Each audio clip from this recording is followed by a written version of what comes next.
Olá pessoal, tudo bem? Hoje é sexta-feira, 4 de setembro de 2020 e começa agora mais um informativo Coronavírus ao vivo aqui pela TV Câmara São José do Rio Preto. Lembrando que você pode e deve participar aqui com a gente, enviando sua sugestão, sua crítica, sua opinião aqui para o nosso WhatsApp. Anote aí. É o 991637905. Temos também o telefone fixo aqui da TV Câmara, 3214-7766. Estamos ao vivo também nas redes sociais da Câmara Municipal. Estamos lá no Facebook, no YouTube.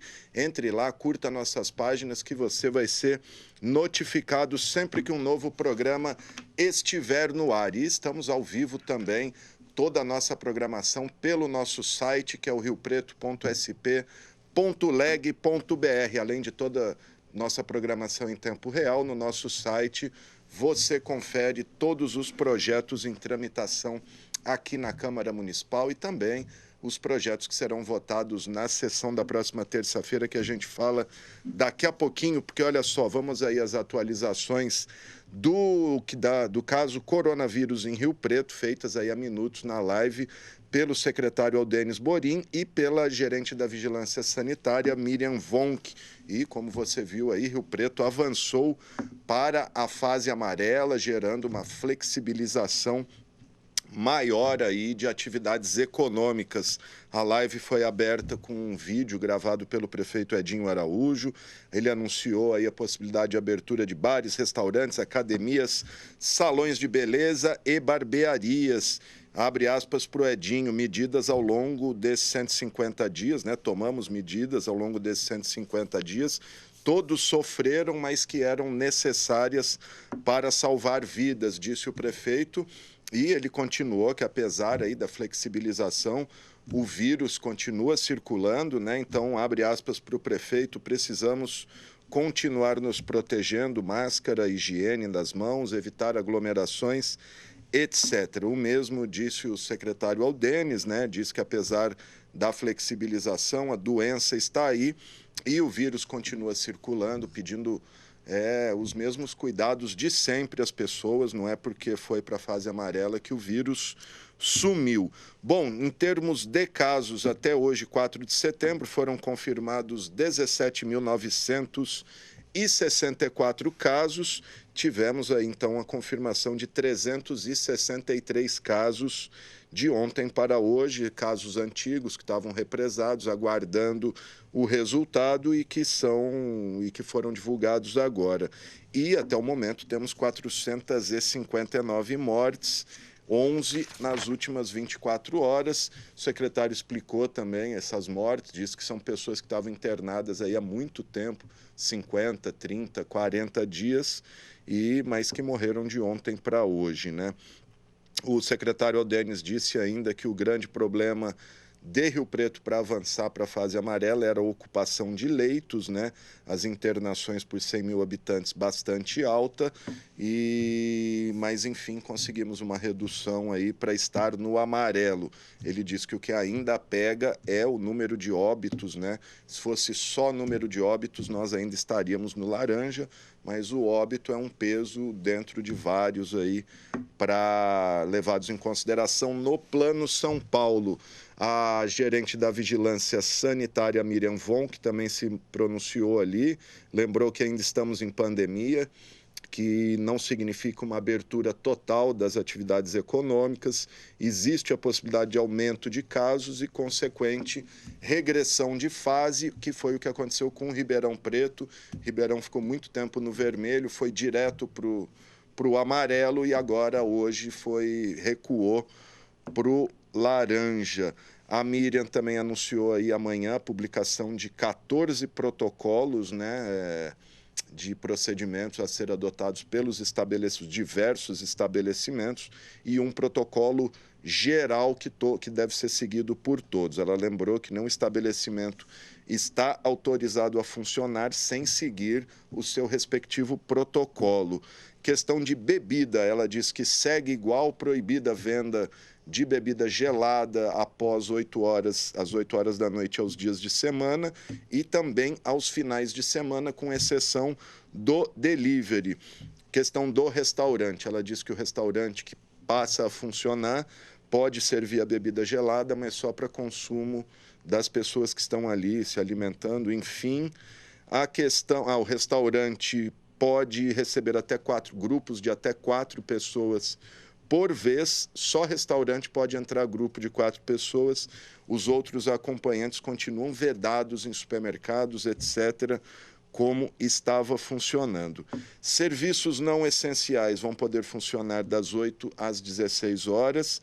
Comércio, a partir de terça-feira ou a partir de amanhã, a gente tem que ver esse decreto certinho, mas das 9 às 5 horas da tarde. E shopping do meio-dia às 8 da noite. Está aí, então, o resumo disso. Os decretos estão sendo enviados pela Prefeitura aqui nesse momento. Daqui a pouquinho a gente publica ele lá no Facebook da Câmara Municipal. Aí você vê os detalhes do seu comércio, o seu interesse lá, como é que funciona. É isso aí, daqui a pouquinho a gente volta a falar do coronavírus em Rio Preto, porque agora vamos falar de tempo. A gente tem o boletim meteorológico com o professor Zé Mário de Andrade, aí mais um dia de muito calor em Rio Preto e baixa umidade do ar. Vamos conferir.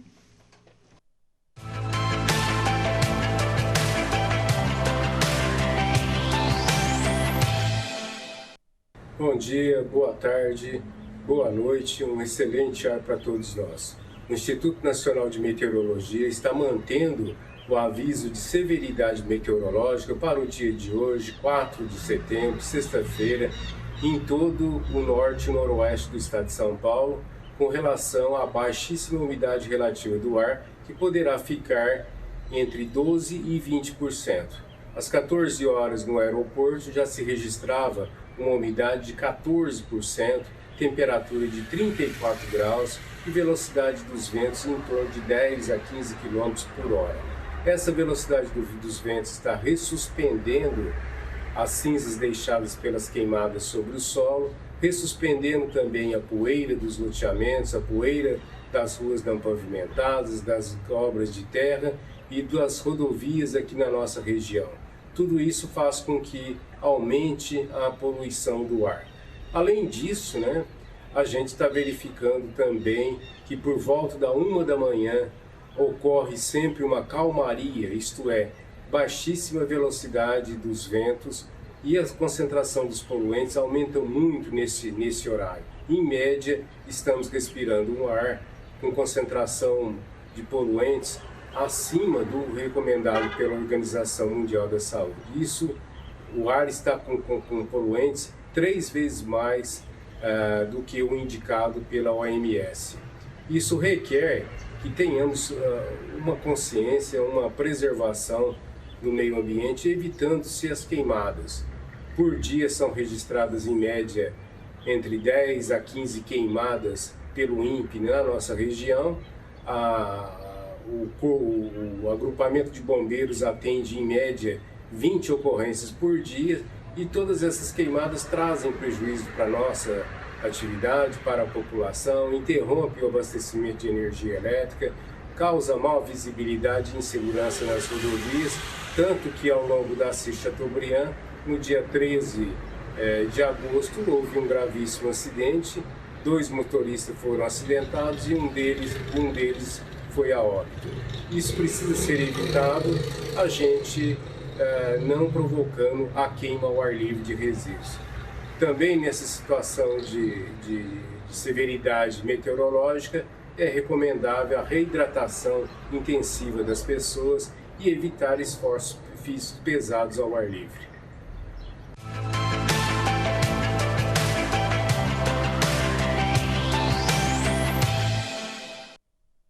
Bom, tá aí, gente, o professor Zé Mário, 3 vezes mais poluentes do que o recomendado pela OMS no ar, isso em decorrência das queimadas. Daqui a pouquinho a gente vai falar mais sobre isso com o pessoal da Polícia Ambiental de Rio Preto, porque agora vamos falar da sessão. Terça-feira tem a 30ª sessão ordinária de 2020 e a jornalista Maria Estela Calças está aqui comigo ao vivo e vai passar para a gente a ordem do dia. Maria, tudo bem?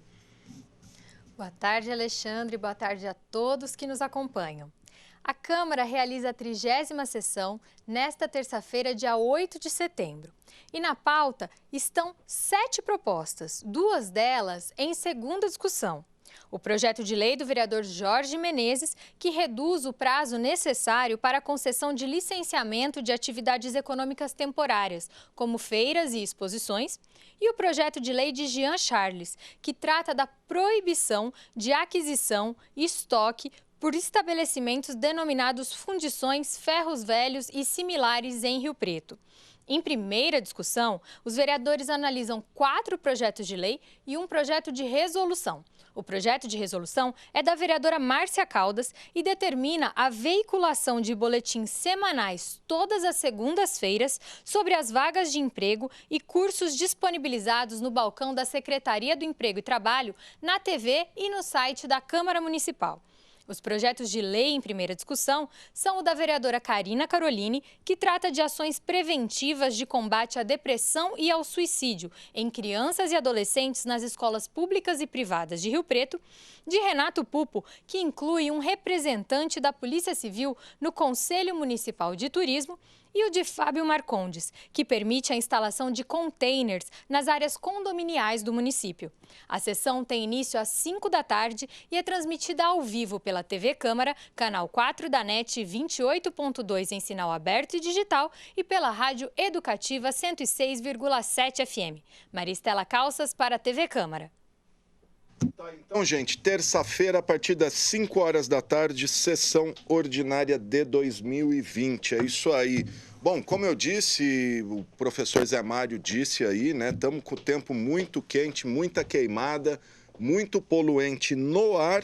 E sobre essa situação crítica, a gente vai conversar agora com o coordenador operacional do 4º Batalhão de Polícia Ambiental de Rio Preto, o Major Adriano Alves Borges Azevedo. O Major está aqui no Zoom comigo. Tudo jóia, Major? Me ouve bem? André, boa tarde. Prazer estar falando contigo aí, todos aqueles que nos acompanham pela TV Câmara. Estamos à disposição. Opa, muito obrigado por nos atender, Major. Bom, vamos tocar nesse assunto da queimada aí. Como é que a Polícia Ambiental tem agido na questão das queimadas, fiscalização, punição, prevenção? Fala pra gente, Major. Bom, primeiramente, Alexandre, eu gostaria de deixar registrado, né, que o policiamento ambiental, ele é uma das unidades especializadas da Polícia Militar do Estado de São Paulo. Nós temos aqui na nossa região, um 4º Batalhão de Polícia Ambiental, 189 municípios que compreendem a nossa região. Obviamente que nós vamos falar mais especificamente da nossa região aqui de São José do Rio Preto. Nós temos também a região lá de Ribeirão Preto, de Franca, de Fernandópolis, mas gostaria de trazer à tona esse assunto com relação às queimadas, especificamente aqui na nossa região. Bom, inicialmente, como muito bem colocou o professor Zé Mário aí, né, a gente acompanhou a fala, as condições do ar aqui na nossa região realmente estão precárias em relação à questão justamente das queimadas, né? Nós temos feito um acompanhamento dioturno de inúmeras ocorrências aí envolvendo queimadas. Não só aquela queimada nos ambientes urbanos, mas também as queimadas que ocorrem nos ambientes rurais. E o destaque maior é para a questão dos incêndios florestais também, né? A questão da queimada, ela envolve não só a queima, por exemplo, de pastagem, mas envolve também essa queima de pastagem, ela acaba se alastrando em grandes áreas e atinge grandes reservas florestais. Então, a preocupação do policiamento ambiental é dupla, né? No sentido de prevenir a questão dessas queimadas com relação à qualidade do ar. Nós temos aí, como já falou o professor, a questão da poluição atmosférica, né? Um trabalho que nós devemos fazer em relação à qualidade do ar, mas também a questão da perda da vegetação nativa, Alexandre. Nós temos aí grandes áreas que foram queimadas, né? Então, nós temos aí maciços florestais, nós temos áreas de preservação permanente, e até mesmo unidades de conservação que podem ser atingidas pelo fogo. E aí o prejuízo não é só em relação ao quantitativo da vegetação, mas sim em relação à questão, por exemplo, da fauna, né? Nós temos aí debatido com vários órgãos a questão dos corredores de fauna, policiamento ambiental vem fazendo um trabalho em relação ao mapeamento de muitas áreas de microbacias, né, que compreendem áreas de conectividade de fauna, e quando se fala em queimadas, essas áreas ficam realmente prejudicadas. E aí há um prejuízo já direto à biodiversidade, né, tanto de fauna quanto de flora. Então, é uma preocupação muito grande em relação a essas queimadas. E realmente, o que nos chama a atenção, Alexandre, e é importante os senhores divulgarem por aí, é a questão daquelas pessoas que, por incrível que pareça, eu vou dizer aqui, mas é uma grande verdade, saem já com o intuito, né, de incendiário e saem pelos ambientes rurais aí colocando fogo, né, ateando fogo na vegetação, principalmente cana-de-açúcar, que acaba expandindo, né? Isso é crime, né, Major? É crime. Nós temos aí um incêndio criminoso, nós temos a identificação de alguns autores aqui na região em relação a isso. Também encaminhamos documentos, né, para a própria Polícia Civil, para que faça a investigação de alguns autores em relação a esses incêndios. Mas, enfim, o que mais nos entristece, Alexandre, é a questão dessa cultura popular antiga, né, do cidadão achar que pode fazer um monte lá de folha, um monte de vegetação que já morreu e atear fogo. Isso é um perigo nesse período, né? Sim. Então, nós temos aí, na região toda, um problema grave em relação ao uso ilegal de fogo e também, uso ilegal que eu quero dizer, né? Às vezes a pessoa não tem conhecimento, ateia fogo lá para liberar uma área e esse fogo se expande e acaba acontecendo os grandes incêndios. E o próprio incêndio criminoso mesmo, daquela pessoa que vai lá e atia o fogo. Nesse caso, o flagrante daria até prisão ou não, Major? Como funciona um flagrante desse? Nós conduzimos, né, para a delegacia de polícia, no caso de incêndio criminoso aí, mas o policiamento ambiental ele tem esse viés e essa preocupação, Alexandre, de evitar que esses danos relacionados ao uso ilegal de fogo aconteçam, né? É a prevenção. O trabalho prevenção. preventivo. Não entendi, desculpa. É a prevenção, né? O mais importante é a prevenção e a conscientização da população, viu, Alexandre? Tem muitas pessoas que ainda, a grande maioria, ainda não se conscientizaram e acaba fazendo uso do fogo aí, e esse fogo acaba perdendo o controle. Nós tivemos aqui mesmo, né, recentemente, né, não muito tempo aí, também no período de estiagem, problemas que aconteceram aqui de incêndio na estação ecológica, aqui nossa, né, do Noroeste Paulista. Nós tivemos um grande trabalho do Corpo de Bombeiros, de todos os órgãos que estão engajados, né, com relação às parcerias, né, Unesp, Instituto Florestal, FATEC, Prefeitura, a própria Polícia Ambiental, para tentar proteger essa área do decreto ali da estação ecológica, que é uma unidade de conservação de uso integral, e nós temos aí alguns problemas, sim, em relação a fogo nessa área, né? Mas, infelizmente, nós temos muito trabalho pela frente, né? Não só de prevenção, mas também de fiscalização efetiva nesses locais. A Polícia Ambiental atua também na área urbana, Major, ou só nas áreas rurais? Em alguns casos, sim, Alexandre, mas é bom lembrar, nós fizemos até uma reunião com o Ministério Público recentemente, e o Ministério Público tem nos alertado em relação à competência da Prefeitura Municipal, em relação, por meio, né, por intermédio das suas secretarias municipais de meio ambiente, que tem esses códigos de postura em relação a essas localidades, né, terrenos baldios que acabam aí sendo abandonados, e o cidadão acaba lá nesse período, né, juntando toda a área suja lá e ateando fogo. Então, o entendimento, né, até mesmo do Ministério Público, é que a Prefeitura pode também agir conjuntamente, porque ela também pode legislar sobre meio ambiente nessas questões de uso de fogo na área urbana, né? Então, nós contamos também com essa parceria, né, das prefeituras municipais. Muito bom. Outro dia a gente teve uma grande queimada aqui na região ali do São Diocleciano, próximo ao condomínio Giardino, acho que foi. A gente até, uma telespectadora enviou imagens chocantes aí pra gente. O fogo chegando já nas casas mesmo ali, o bombeiro teve que evacuar. Esse caso é de responsabilidade da ambiental ou nesse caso não, Major? Também, Alexandre, isso vai muito da questão do mapeamento e da presença, né, das equipes no local, né? Muito se fala nessa questão assim, olha, colocou fogo, né? A gente tem que fazer primeiro uma análise de onde partiu esse fogo, a possibilidade de constatar, por exemplo, a pessoa que deu início a esse incêndio, verificar se foi por negligência da pessoa, né, por desconhecimento, ou se realmente foi um incêndio criminoso.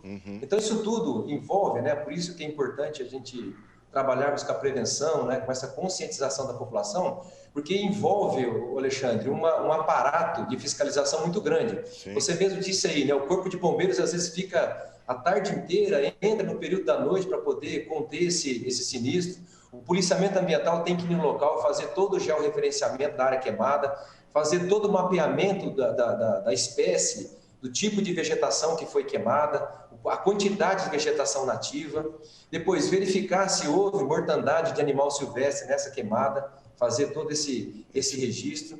Quer dizer, isso tudo leva, né, às vezes, numa grande queimada, 3, 4, né, 5 dias de mapeamento para a gente poder fazer esses registros, né?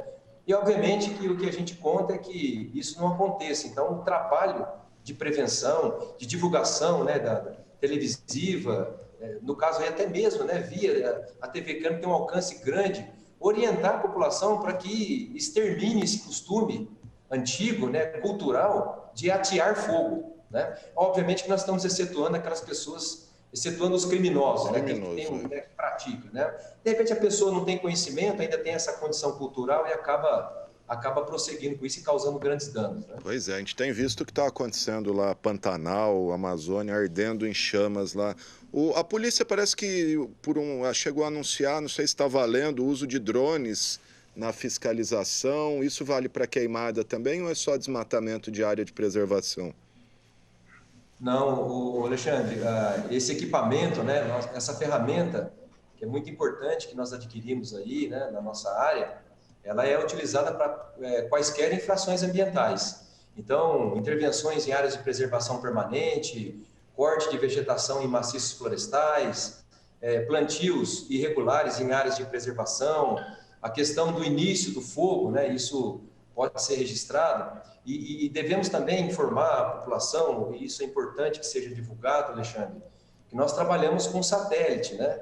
Então, essas informações satelitais de focos de incêndio nos chega diariamente para que a gente possa estar verificando. Então, às vezes, o proprietário rural ou mesmo o cidadão, ele acaba não tendo, né, essa ideia de que focos de incêndio são detectados por satélites do INPE. Nós temos aqui o satélite Aqua-MT, um excelente satélite que tem apontado para nós inúmeros focos de incêndio, né? E a gente tem atuado sim. Então, de repente, a pessoa não está sabendo nem que está sendo monitorada e aparece lá o foco de incêndio e ela vai ser, com certeza, visitada pelo policiamento ambiental. E aí, dependendo da situação, as providências administrativas e penais serão adotadas em cada um desses casos, né? É importante divulgar também o trabalho do satélite aí do INPE. Sem dúvida. Povo ficar esperto, um recado aí do Major. Major, mudar um pouquinho de assunto, outro dia eu vi uma reportagem que nesse período de pandemia aí subiu muito a apreensão de animais silvestres, subiu o tráfico de drogas e tráfico de animais silvestres. Isso foi constatado na área de atuação da Polícia Ambiental de Rio Preto? Alexandre, excelente temática, né? É importante nós discutirmos, porque a nossa região, 4º Batalhão, pelos 189 municípios, nós temos aqui divisa com os estados, né? Do Mato Grosso do Sul e Minas Gerais. Então, assim, é uma preocupação muito grande do policiamento ambiental, a questão macro em relação ao combate ao tráfico de animais silvestres, né? E quando se fala em tráfico de animais silvestres, nós temos alguns dados, né, que foram até pesquisados aí, um pouco alarmantes, né? Então, o trabalho que nós temos desenvolvido é nesse sentido de coibir. Por que nós estamos falando isso? Porque a maioria do tráfico, né, vamos dizer assim, 80% do tráfico aqui na nossa região, ela acontece no modal rodoviário. O modal rodoviário, o cidadão de outro estado aí, ele faz as capturas lá, tem todo um link lá de acesso a esses animais de maneira clandestina. Isso tudo é transportado para a região sudeste aqui. Sai lá da região norte, isso vem sendo transportado, passa pela nossa região aqui. Então, obrigatoriamente, nós estamos fazendo um trabalho de inteligência policial, mapeando essas pessoas, né, fazendo alguns contatos até em outros estados com algumas instituições para saber como esses animais têm chegado aqui na nossa região. E eu vou dizer um dado aqui que é alarmante, mas é importante para a nossa sociedade saber, Alexandre, à medida que o tráfico de animais silvestres, vamos colocar assim, paralelamente, ele é quase tão rentável que o tráfico de drogas, para você ter uma ideia. Só para você ter uma ideia, a questão do tráfico de animais é a quarta maior atividade ilícita no mundo.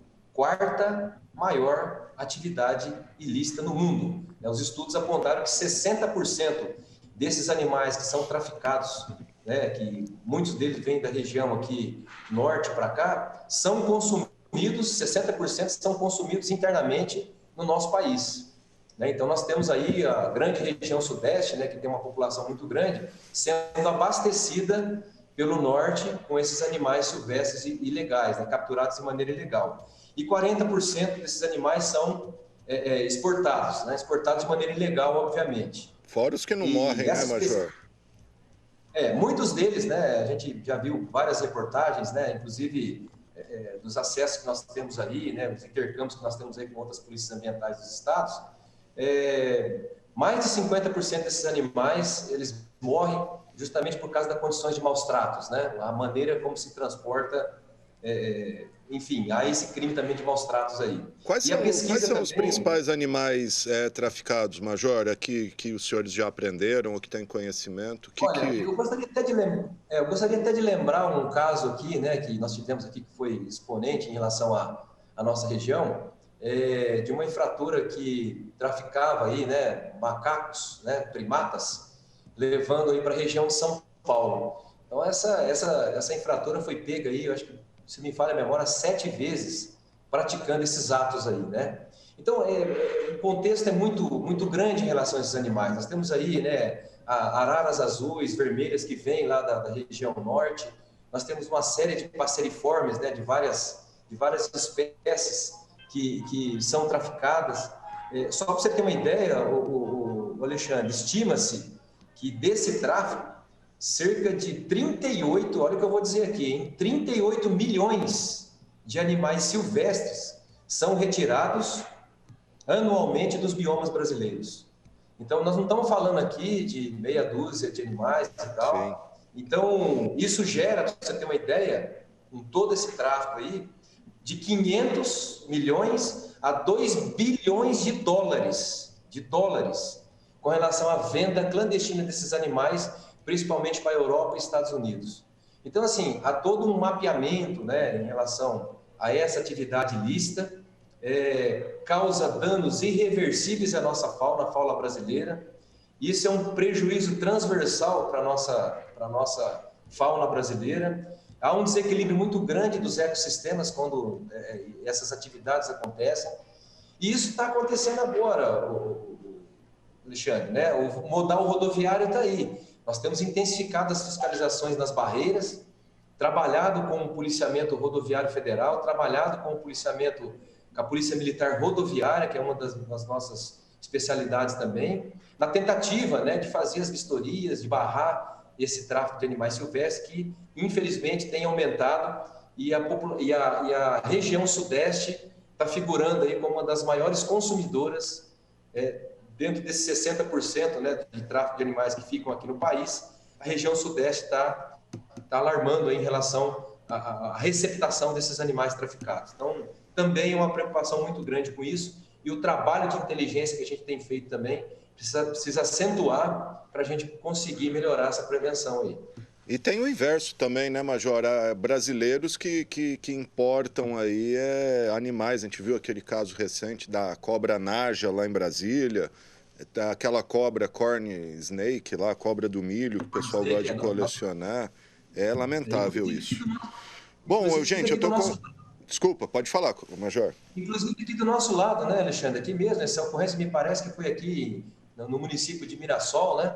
Sim. Nós tivemos aí a receptação desses animais. Da cobrinha lá do milho. Então, esse tráfico, né, essa transação é numa via de duas mãos realmente, mas a preocupação maior, existe a preocupação da introdução desses animais exóticos aqui, mas a grande preocupação é da biodiversidade de fauna brasileira, Claro. que está saindo aqui, traficando, e nós temos que cuidar da nossa fauna. Sem dúvida nenhuma. Estou conversando com o Major Adriano Alves Borges Azevedo, coordenador operacional do 4º Batalhão de Polícia Ambiental de Rio Preto. Major, é questão de georreferenciamento das bacias. Como é que a polícia tem controlado aí a preservação das nossas nascentes, microbacias? Própria represa municipal, não sei se tem alguma responsabilidade aí da ambiental, e no momento de criar água aí, se é o bem, nosso bem mais importante, talvez, né? É isso aí, Alexandre, excelente colocação sua. Essa questão do recurso hídrico, né? Não só da qualidade do recurso hídrico, mas também do volume hídrico, é muito importante para todos nós, né? Nós estamos falando aí, que nem você comentou, sobre a represa municipal, que é uma unidade de abastecimento público, né? E nós temos que fazer a conservação. Mas o telespectador tem que entender que essa questão de microbacias, ela vai muito mais além, né? Nós temos aí um trabalho, inclusive eu gostaria de agradecer até a contribuição, né, o bate-papo, a integração que nós temos feito aí com a Secretaria Municipal de Meio Ambiente, na figura da Kátia Penteado. Nós temos conversado a miúde sobre um trabalho que está sendo feito em microbacias, de todos os afluentes aqui que abastecem a nossa represa municipal. Então, um trabalho importante que já começou lá atrás, trabalho de convencimento dos proprietários rurais, de análise, né, de georreferenciamento de todas as nascentes, né, que acabam abastecendo a represa, né, cai no afluente e vai abastecendo a represa. Então, nós temos uma preocupação tanto com essas microbacias que auxiliam no abastecimento público, como também na questão da conectividade de fauna, Alexandre, né? Nós estamos falando de fauna agora há pouco, e a conservação dessas microbacias, né, da vegetação nativa, ela vai aumentar também substancialmente os corredores de fauna, ou seja, o aumento da fauna nativa na nossa região. Então, o trabalho que tem sido desenvolvido nesses afluentes, nessas nascentes da represa, é muito importante para a conservação do volume hídrico e da qualidade da água, né? Os trabalhos aí, eles são perenes, nós temos feito georreferenciamento e mapeamento, não só aqui da represa municipal, mas também de alguns mananciais importantes, né, que abastecem outros grandes rios, como o Rio Turvo, o Rio São José dos Dourados, o Rio São Domingos aqui em Catanduva. Então, são afluentes importantes. Se você não conserva as nascentes desses afluentes, se você não faz um trabalho de convencimento com os proprietários rurais, auxiliando os proprietários, né, facilitando as questões ambientais para esses proprietários, a gente tem uma desinformação e aí nós temos problemas com relação às nascentes e daí isso vai refletir nos afluentes, que acaba refletindo na nossa represa municipal aqui, que é um grande polo de abastecimento municipal. Então é um trabalho perene, né? Essa relação de nós verificarmos o mapeamento georreferenciamento dessas microbacias é um trabalho perene, né? E por falar nesse trabalho perene também, Alexandre, se você me permitir, nós temos feito aí uma fiscalização dioturna. Você havia citado sobre a questão da unidade de conservação aqui, da estação ecológica, né, a questão de fogo, mas também a conservação da vegetação nativa e da própria represa e dos mananciais que abastecem a represa ali da nossa estação ecológica. Então, é um trabalho, né, de parceria aí com a Unesp, com o Instituto Florestal, com a FATEC, com a própria Prefeitura, tentando manter, né, preservar aquela área, que afinal nós temos um decreto, e esse decreto instituiu como unidade de conservação, né, de proteção integral. Então, nós temos ali dioturnamente uma fiscalização ambiental para proteger também, não só esses afluentes da represa com relação ao abastecimento público e conectividade faunística, mas também a questão aqui da preservação nessas áreas grandes, né, como a estação ecológica, proibindo caça, pesca e também a questão do fogo, como você bem colocou. Tá certo, gente. Conversei com o coordenador operacional do 4º Batalhão de Polícia Ambiental de Rio Preto, o Major Adriano Alves Borges Azevedo, a quem eu agradeço muito por essa conversa.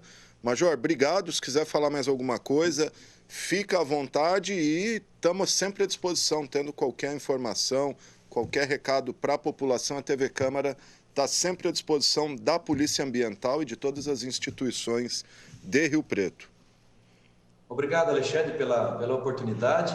E vai um apelo aqui, né, a toda a comunidade, toda a sociedade da nossa região de São José do Rio Preto, para que nos ajudem, né? Constitucionalmente, é obrigação do Estado trabalhar do jeito que nós estamos trabalhando, mas também a contribuição, né, da sociedade em relação às denúncias, em relação a não promover isso que nós comentamos aqui, com relação ao uso do fogo, essas questões ambientais são extremamente relevantes. E a sociedade como um todo, ela pode sim contribuir com o poder público, tanto nas denúncias quanto na questão da conscientização. E aí vai todo um viés também de educação ambiental, um trabalho que nós temos feito também, para que a gente consiga, né, com essa luta diuturna, melhorar a nossa qualidade ambiental na região de São José do Rio Preto. Eu agradeço a oportunidade e a Polícia Ambiental está à disposição do cidadão.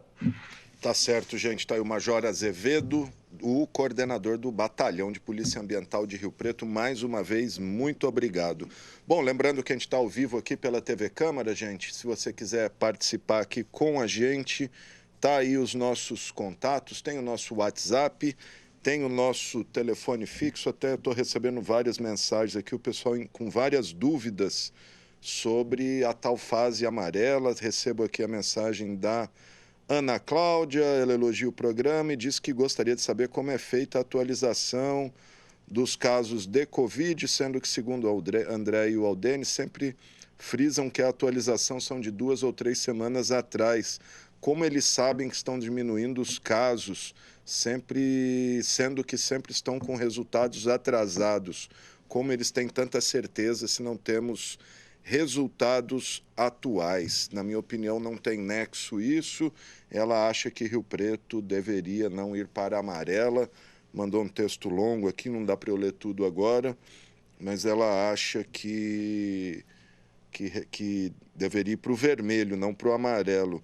Recebo também a mensagem de outra Cláudia aqui, por curiosidade. Tenho bar e salão aqui do lado da minha casa. Eles podem funcionar como vai funcionar, tarará. Estamos esperando os decretos da prefeitura e já até cobrei aqui da prefeitura. Eles disseram que vão passar aí esses detalhes, as regras de funcionamento, os horários certinho, etc. Bom, e para falar desse avanço aí da fase amarela, eu estou aqui no Skype com o advogado do Sincomércio, doutor Francisco Bueno. Lembrando que o comércio, de acordo com a nova regra, vai poder funcionar das 9 horas da manhã às 5 horas da tarde, praticamente uma situação de normalidade, mas vamos saber do doutor Francisco como fica o comércio aqui do centro de Rio Preto. Doutor, tudo bem? Boa tarde, Alexandre. É um prazer falar com a gente mais uma vez. Pois é, como eu disse aqui, o pessoal um monte de dúvida, o que pode, o que não pode, os horários, etc. Estamos aguardando os decretos. O que o senhor já sabe e pode passar para a gente, doutor? A gente não está sabendo mais ainda do que já foi divulgado pela própria prefeitura, né? Então, são esses horários ampliados do comércio de centro, do shopping, né? Fechamento aos domingos. Não falou nada ali na live, mas eu acredito que nos feriados também não vão poder abrir ainda, né? Estamos esperando a deliberação, que deve vir com a publicação do decreto já no Diário Oficial de amanhã. Então, assim, o que a gente sabe é o que a prefeitura informou, né? E dentro do que a gente vem de expectativa de outros lugares e o que vem da determinação estadual. Ok. Doutor, a abertura, o comércio aí estava proibido de funcionar de segunda e terça e estava funcionando só das 10 às 3 da tarde, se eu não me engano. Esse novo horário aí, pela visão do comércio, alivia a situação dos empresários, vai dar um fôlego aí na economia? Alexandre, existem várias situações que a gente tem que analisar, principalmente quando a gente fala do aspecto financeiro, né? A gente fala de uma pandemia, a gente está da questão da preservação das vidas e na hora que você vai afetar as empresas, tem um monte de relações que foram afetadas pela pandemia. A princípio, olhando só para o lado, obviamente, do negócio, a gente vê, óbvio, que a gente quando evolui, né, seja lá qual for o motivo, a gente tem uma esperança.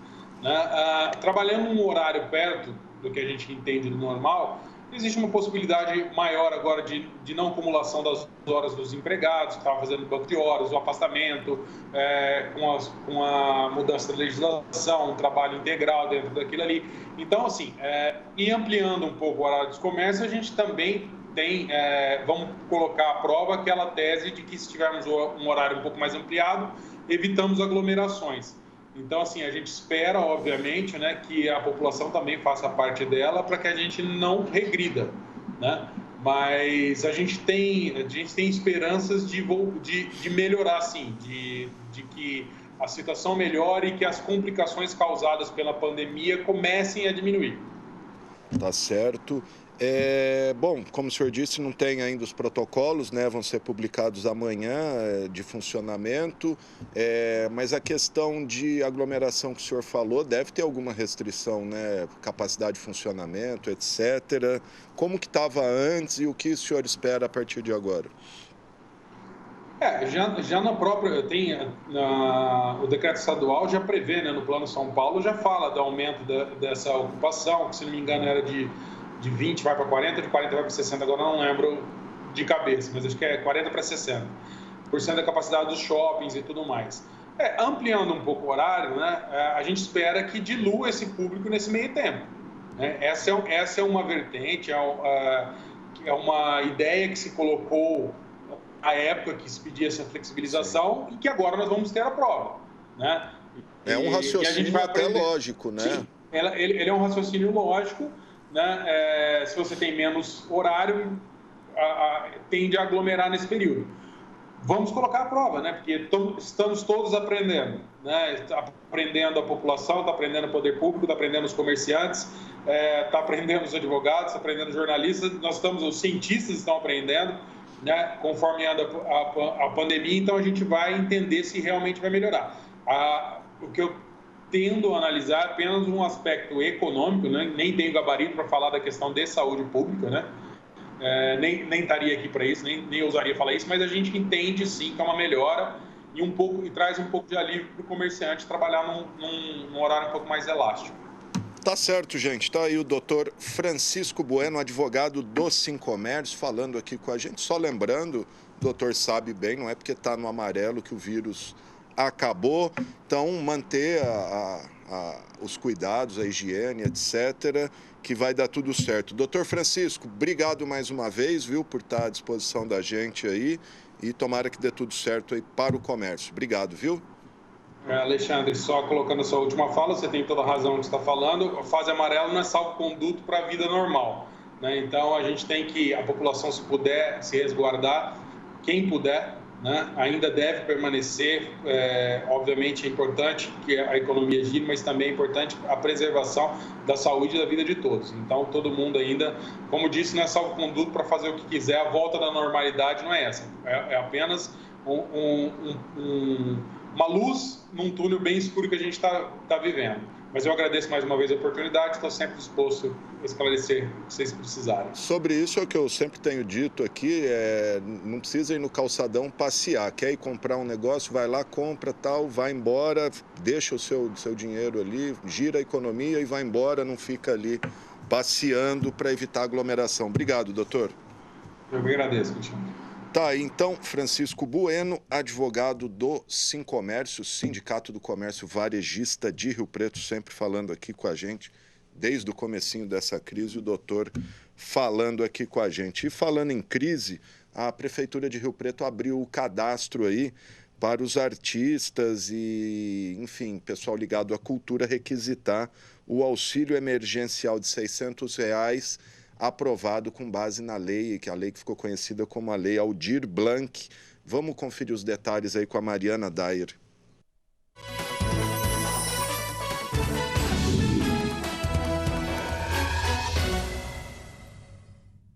A Secretaria Municipal de Cultura publicou o chamamento público para o cadastramento de espaços culturais independentes e trabalhadores do setor cultural para editais do auxílio emergencial por meio da Lei Aldir Blanc.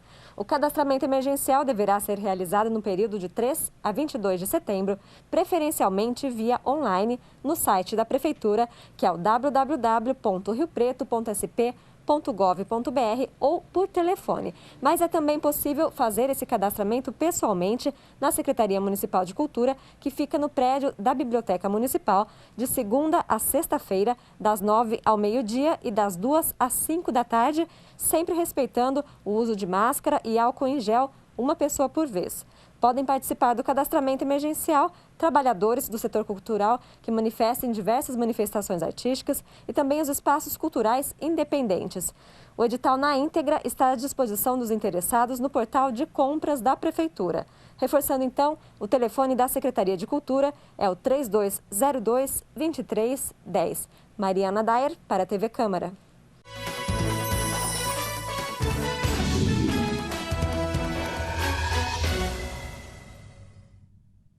Ok, gente, tá aí. Então, artistas têm até aí o final de setembro para preencher e requisitar aí as 3 parcelas de R$600 para ajuda de custo nesse período difícil, né? Artistas foram os primeiros a parar e sabe-se lá quando os artistas vão poder voltar à sua normalidade. A gente sabe que teatro, música, tudo isso demanda aglomeração. A aglomeração só vai estar permitida lá na fase azul e olhe lá com muito cuidado aí. Bom, e quem estava proibido de funcionar também desde o começo eram os bares e restaurantes. E com a ida aí para a fase amarela, pelo menos esse setor vai poder funcionar, ainda não se sabe direito como, mas vamos conversar com uma das representantes do setor aqui em Rio Preto, que é a empresária Laísa Corsi, dona de restaurantes aí, vai falar para a gente o que ela achou aí desse avanço e se ela já tem mais informações sobre funcionamento de bares e restaurantes. A Laís está aqui no Zoom comigo. Tudo bom, Laís?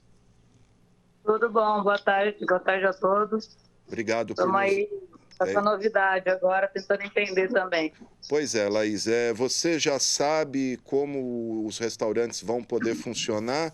Pelo que falaram na live ali, não foi dito um horário específico, disse apenas que restaurantes poderão receber grupos de até 4 pessoas. A gente já conseguiu se inteirar disso, os restaurantes estão reabrindo, liberados para reabrir a partir de amanhã, para o almoço. Não que todos vão reabrir, que muitos não têm condição, né, de última hora assim, de estar abrindo. Cada um aí agora vai ter que ver sua condição de reabertura. Alguns não vão conseguir nem reabrir, depois de tanto tempo. A informação que temos que então pode reabrir a partir de amanhã, com horário de funcionamento restrito das 11 às 17 horas. Então, estamos todos os dias, para quem tem alvará para funcionar todos os dias, mas com atendimento público presencial limitado entre 11 e 17 horas.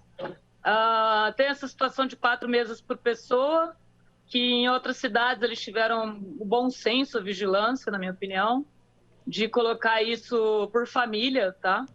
Porque afinal essa família está em casa, então desde que provasse que é a mesma família.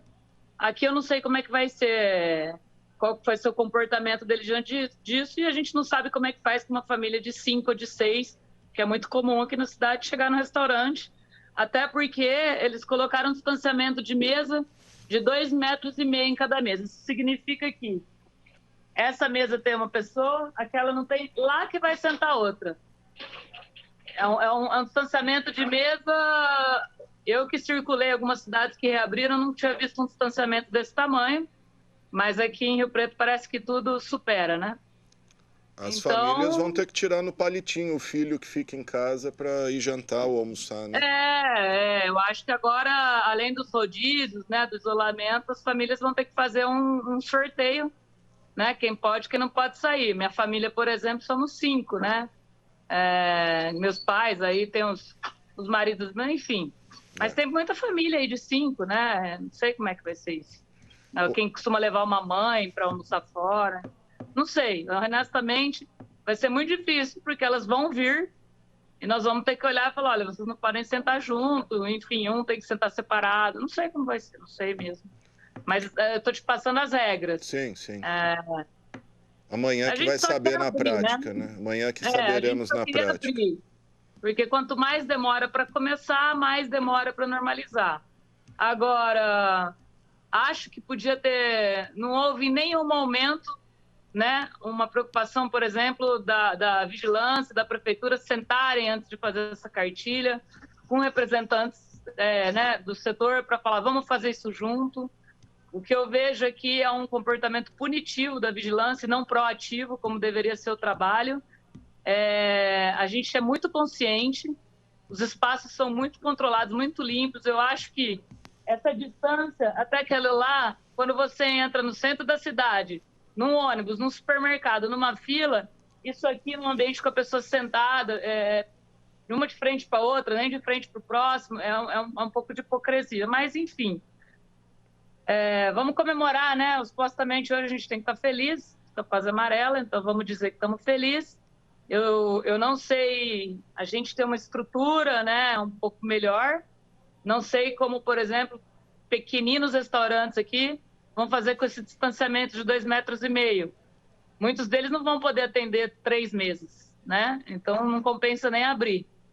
Agora, eu acho que agora a classe se uniu, a gente tem um núcleo situado na CIRP, que é a BR.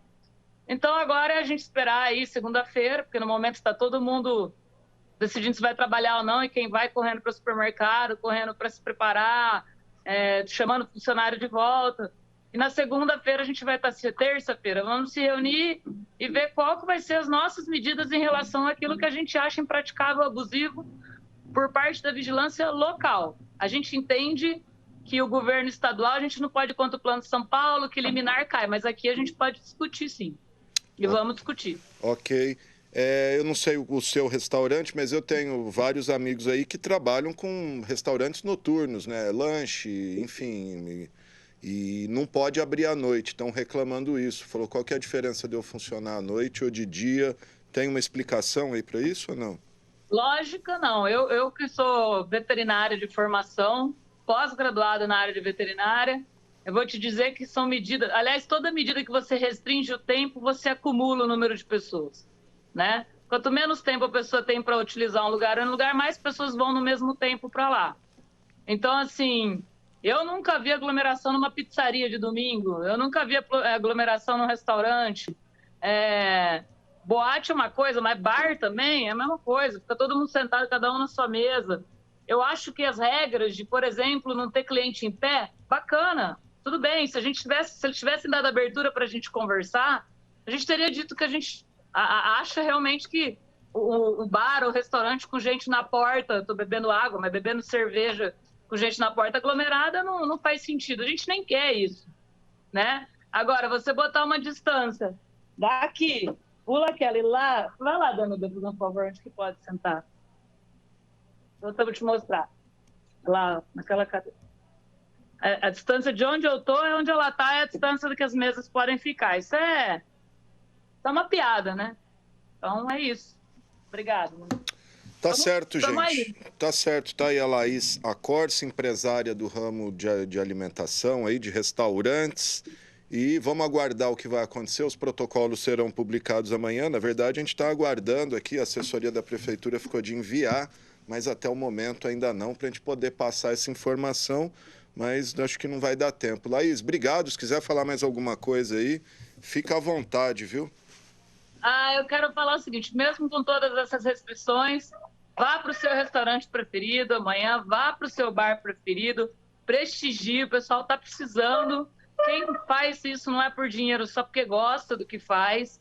Então, assim, o garçom precisa da gorjeta, a gente precisa trabalhar, a gente precisa voltar a movimentar a coisa. Então, assim, amanhã está aberto, se informe se o seu bar ou restaurante está aberto e vá lá prestigiar, a gente está precisando muito. Tá certo. Seja qual for ele. Tá certo, gente. Tá aí, então, Laís Acorce, empresária aí, dona de restaurante, como ela disse, com todos os cuidados, dá para levar a coisa. Obrigado, viu, Laís? Tchau, tchau. Tchau, obrigado. Você botou meu vídeo do pedágio, né? Eu vi. O vídeo do pedágio. Foi lá no comecinho da pandemia, o vídeo que a Laís gravou, a gente passou aqui na... Me mandaram o link, eu te reconheci. Ok. Obrigado, Vou viu, falar Laís? Aquela mulher tá sempre brava. Pois é. Tá certo, obrigado. Ó, tô recebendo a mensagem aqui da prefeitura que eles enviaram os decretos no e-mail. Eu disse que não tinha enviado, então eu me desculpo, tá aqui no meu e-mail. Vamos ver se dá tempo de eu abrir e ler aqui para a gente passar para vocês se tem alguma informação nova aí, mas se não der tempo agora, deve ser muito decreto aqui, é muita informação para eu ficar lendo no ar. Daqui a pouquinho, então, a gente posta esses decretos lá no Facebook da Câmara e entra lá, corre, você tem aí o nosso Facebook, Câmara Municipal de São José do Rio Preto. Agradeço aí a atenção da Prefeitura, então, com essa informação. É isso, gente. E assim a gente encerra o informativo Coronavírus desta sexta-feira, que teve os trabalhos técnicos do cinegrafista Eduardo Farias, do controle mestre Eduardo Máximo, GC e produção do Renato Foch, Thaís Machado e Maristela Calças, e do operador de áudio Israel Heleno de Castro. Lembrando que, apesar de estarmos na fase amarela, o momento ainda é de cuidado, seguir o que dizem as autoridades sanitárias, sair só para o que for essencial. Claro, vai num restaurante, prestigie o seu restaurante, cuidado com a aglomeração e tome todas as medidas de segurança. Se você quiser rever esse programa, ele será reprisado logo mais às 9 horas da noite e a qualquer momento, em qualquer lugar do planeta, você assiste ele no nosso canal no YouTube. A gente volta na terça-feira, às 4 horas da tarde, com mais informações para você. Lembrando que segunda-feira, feriado da Independência, 7 de setembro, Independência do Brasil, 1889. É isso? E então, bom feriado para você. E em homenagem à fase amarela, a gente termina aí com Tempo Amarelo. Vamos lá.